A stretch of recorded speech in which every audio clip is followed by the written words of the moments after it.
Bonjour à tous et bienvenue dans ce nouveau crash test. Aujourd'hui nous allons essayer ensemble des crayons comestibles qui sont censés servir de condiment. J'ai envie de voir ce que ça donne et surtout si c'est réellement pratique. Je vous propose que l'on commence tout de suite. Donc j'ai commandé ça sur le site de Hockney Factory, visiblement c'est une marque française. Je n'ai jamais vu ça auparavant de ma vie, donc je suppose que ce sont eux qui l'ont inventé. Donc apparemment ça a été créé en 2014 et ils sont spécialisés dans l'innovation alimentaire. Ils sont basés tout près d'Alès, dans le Gard. Donc ils fabriquent de manière artisanale des assaisonnements à tailler. Ce sont des savoureux condiments en forme de crayon qui apportent un nouveau geste à table, une esthétique dans l'assiette et surtout une explosion de saveurs en bouche. Et point intéressant, ils utilisent exclusivement des ingrédients d'origine végétale et pour la plupart d'entre eux issus de l'agriculture biologique. Donc ils ont tout un tas d'assaisonnements différents, que ce soit pour des plats salés ou sucrés. Ils ont par exemple de l'ail noir fumé, de la cèpe, du basilic, du citron confit, du piment d'Espelette, de l'orange et du cumin, etc., etc. Bon, honnêtement, ça a l'air super sur le papier, mais on va voir ce que ça donne dans la réalité. Comme d'habitude, on va commencer par le déballage. C'est parti, mon Hockney. Bon, je vois qu'ils ont de l'humour. Le logo ressemble à une soucoupe volante avec deux fourchettes. Donc ici on a un premier pack avec 3 crayons à l'intérieur. Le premier c'est citron confit, on en a un au piment et à l'ail, et le troisième est au basilic. Comme vous pouvez le constater, c'est certifié agriculture biologique, et j'en ai pris un deuxième pour tester davantage de saveurs, avec piment d'Espelette, cèpe et safran. Et à contrario, ceux-ci ne sont pas issus de l'agriculture biologique. Alors, qu'est-ce qu'ils nous disent derrière? Un savoureux condiment sous forme de crayon à tailler. Quelques copeaux suffisent pour relever vos assiettes. Une recette artisanale cuisinée à Alès, dans le sud de la France, à partir d'ingrédients naturels et végétaux. Notre recommandation, un copeau pour une bouchée, 5 à 10 copeaux pour une assiette. Et puis à chaque fois, ils nous disent avec quel type de plat ça fonctionne. Eh bien, on va ouvrir ça. Je suis curieux de voir à quoi ressemblent exactement ces fameux crayons. Ils ont l'air assez gros déjà. Ok, donc ils sont conservés dans des sortes d'éprouvettes. Honnêtement, c'est assez original, ça me fait penser à des rouges à lèvres.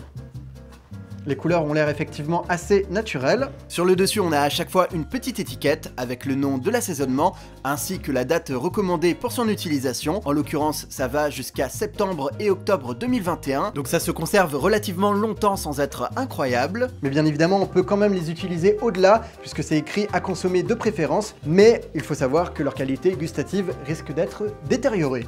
Et il me semble que nous avons juste ici le taille-crayon qui va avec. Ok, super. Donc pareil, je vais ouvrir l'autre boîtier. Donc effectivement, ça va avec d'autres types de plats. Voilà. Bon, ils ont tous une couleur à peu près différente, même si ça reste globalement dans les mêmes teintes. Faudra pas se tromper. Et maintenant, je vous propose qu'on les essaye un par un. Je vais commencer par le piment d'Espelette, qui est bien rouge. Donc je vais le sortir de son emballage. Ok. Alors, comment ça se présente ? Ah, on dirait vraiment un crayon de cire. C'est assez particulier, c'est flexible comme vous pouvez le constater. Et je peux d'ores et déjà vous dire que ça sent hyper fort. Ouais, oulala, c'est chargé hein. À mon avis, effectivement, il en faut pas beaucoup. C'est adapté pour les viandes grillées, les soupes froides, le poisson poché et les desserts chocolatés. Bon, je n'ai pas de plat qui va avec celui-ci, donc je vais juste goûter un petit copeau. Est-ce que ça se taille facilement? Ouais, parfait. Voilà, j'ai mon petit copeau, ça fonctionne plutôt bien. Je vais remettre le crayon dans son tube et je vais pouvoir le goûter. Oh! Ah oui! Oh!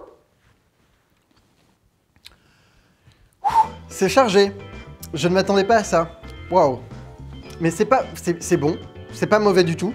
Ça n'a pas de texture bizarre, gélatineuse ou quoi que ce soit. Bah pour l'instant, ok, c'est réussi. Maintenant, je vous propose qu'on essaye les autres saveurs avec de véritables plats. Et puis c'est facile à ranger, ça prend pas de place. Ok. Maintenant, je vais essayer le basilic. Donc c'est idéal pour la cuisine méditerranéenne, les fruits rouges, les salades ou encore le fromage de chèvre. Donc là, j'ai une tarte aux myrtilles. Ah oui, non mais c'est hyper fort à chaque fois. En fait, ça donne pas envie les odeurs parce que c'est tellement concentré que ça en devient presque répulsif. Mais bon, le goût était au rendez-vous avec le piment d'Espelette, donc je ne vois pas pourquoi ce serait différent avec le deuxième. Donc là, je vais faire un joli copeau. Voilà, on va en mettre généreusement. Bon, après, esthétiquement, je sais pas si c'est la meilleure solution, on va dire. Quoique, si, ça passe bien. Donc là, j'en ai pris quand même pas mal. Est-ce que je vais le sentir ? Non, ça fonctionne plutôt bien. J'aime bien. Ça apporte quelque chose, effectivement. Bon, c'est vraiment bon, mais après, c'est vrai que ça ne se disperse pas, contrairement au sel ou au sucre, ça reste vraiment à un seul endroit, donc l'entièreté de l'aliment n'est pas imprégnée. Ça peut être un avantage ou un inconvénient, je ne sais pas, mais en tout cas, je trouve ça intéressant jusqu'à présent. Ensuite, nous avons piment et ail. C'est adapté pour la cuisine italienne, les barbecues, les légumes confits et les fruits de mer. Oh là là, c'est hyper fort là. Donc je vais mettre ça sur des pâtes. Cuisine italienne oblige. Ça ressemble à des petits copeaux de fromage orange. J'ai oublié son nom. Comment on appelle ça? Ça fait un peu de déco sur le plat, même si là, effectivement, il n'y a pas beaucoup de différence avec la couleur des pâtes. Voilà, ça me fait penser à de la mimolette. Merci Google. Et puis, je suis certain que vous l'aviez trouvé également dans les commentaires. Alors, qu'est-ce que ça donne? C'est vrai qu'une fois que c'est en copeaux, le goût est beaucoup moins fort. C'est beaucoup plus subtil. Mais c'est pas du tout mauvais. Et là, je le sens bien. J'ai rien dit. J'ai rien dit, ça vient après. Mais c'est sûr que ça apporte du goût. Je ne sais pas comment l'expliquer, mais ça fait très cuisine gastronomique. C'est-à-dire qu'il faut attendre un certain moment pour sentir cette petite saveur supplémentaire. Et honnêtement, c'est plutôt bon jusqu'à présent. Pour la quatrième saveur, nous avons du citron confit. C'est idéal avec de la cuisine orientale, des poissons gras, salades et fruits jaunes. Je trouve ça intéressant parce que ce sont des saveurs qu'on ne retrouve pas forcément sous forme de poudre. Ok, effectivement, ça sent fort. Vraiment, les odeurs naturelles, j'ai du mal. Donc là, pour l'instant, j'essaye uniquement sur des aliments froids, mais bien évidemment, dans les prochains jours, je testerai en cuisinant du chaud. Non, bah écoutez, visuellement, c'est plutôt sympa. Ça peut faire penser à des copeaux de fromage, à des copeaux de truffes. Ça manque peut-être un peu de couleur, mais je vois bien ça, par exemple, sur des sushis. Honnêtement, ça peut être super sympa.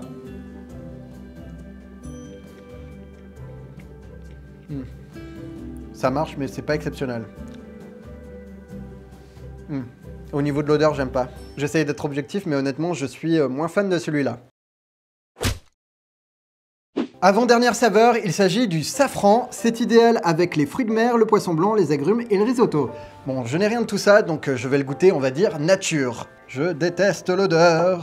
Bon, heureusement que ça se conserve dans des espèces de tubes, parce que sinon, autant vous dire que votre maison serait parfumée. Voilà, je me fais un gros copeau. Hop. C'est quand même assez raffiné. Je vois pas la différence avec le piment d'Espelette, c'est très bizarre. C'est peut-être mon palais qui n'est pas habitué, mais c'est très bizarre. Bon, à essayer dans un plat chaud pour voir si ça fond, si ça se dilue ou quoi que ce soit, parce que là, ça n'a pas grand intérêt. Et donc pour finir, nous avons l'assaisonnement cèpe, donc le fameux champignon qui va bien avec les omelettes, le fromage frais, les potages et le risotto. Celui-là, honnêtement, je suis vraiment super curieux de voir ce que ça va donner. Ça peut être utile pour de nombreuses préparations. Donc là, je viens de l'ouvrir et je constate d'ores et déjà que le crayon est un peu abîmé. Mais par contre, l'odeur est vraiment excellente. Ça sent vraiment les cèpes. Là, honnêtement, c'est plutôt agréable. Je vais déguster ça avec du fromage frais. Voilà, j'ai mis un double copeau. Franchement, je trouve ça super original. Je n'en avais jamais entendu parler auparavant. Je ne sais pas ce qu'il en est pour vous, n'hésitez pas à me le dire dans les commentaires. En fait, c'est tellement fin que ça ne rajoute absolument pas de texture. On ne le sent quasiment pas, si ce n'est bien évidemment au niveau du goût.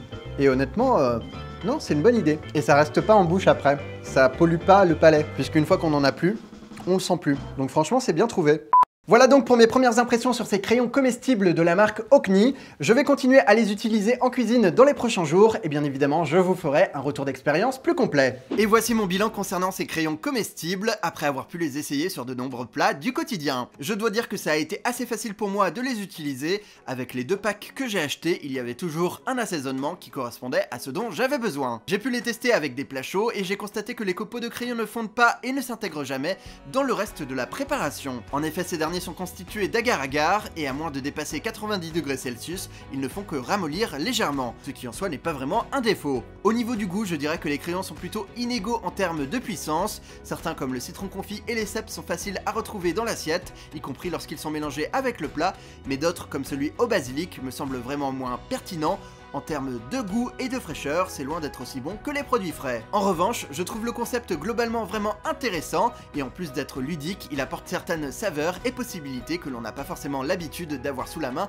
en cuisine. C'est pourquoi je valide ce crash test, tout en vous conseillant de prendre uniquement les crayons les plus sophistiqués, car à 12€ le coffret avec le taille crayon et à 8€ la recharge, les saveurs de base sont souvent plus chères que celles que l'on trouve sous d'autres formes en magasin, et l'intérêt de ces dernières est alors moins évident. Voilà, c'est maintenant terminé, j'espère que vous avez apprécié. Si c'est le cas, n'hésitez pas à mettre un pouce en l'air, ça permettra à de nouvelles personnes de découvrir mon travail, et quant à moi, je vous dis à très bientôt pour de nouvelles aventures. Au revoir.